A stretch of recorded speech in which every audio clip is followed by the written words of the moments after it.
నీ ప్రార్థనకు దేవుడు సమాధానం ఇవ్వడం లేదని ఎప్పుడైనా అనిపించిందా?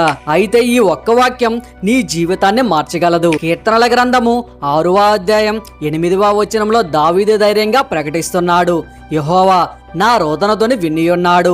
పాపము చేయువారలారా మీరందరూ నా యొద్ద నుండి తొలగిపోవుడి. మనుషులు మన కన్నీళ్లను పట్టించుకోకపోవచ్చు, కానీ దేవుడు ప్రతి కన్నీటిని చూస్తాడు, ప్రతి ప్రార్థనను వింటాడు. అందుకే దావీదు భయపడలేదు. దేవుడు తన పక్షాన ఉన్నాడని తెలిసినప్పుడు చెడుకు, పాపానికి, శత్రువులకు ఎదురు నిలబడ్డాడు. ఈ రోజు నువ్వు కూడా గుర్తుంచుకో, నీ ప్రార్థన వృధా కాదు, నీ కన్నీరు వృధా కాదు. దేవుడు నీ ప్రార్థన వింటున్నాడు. సరైన సమయంలో నీకు జవాబు ఇస్తాడు. ఈ వాక్యం మీకు ఆశీర్వాదంగా అనిపిస్తే ఆమెన్ అని కామెంట్ చేయండి. ఈ సందేశం మీకు నచ్చితే లైక్ చేయండి, షేర్ చేయండి. మరిన్ని బైబిల్ సత్యాల కోసం సబ్స్క్రైబ్ చేయడం మర్చిపోవద్దు.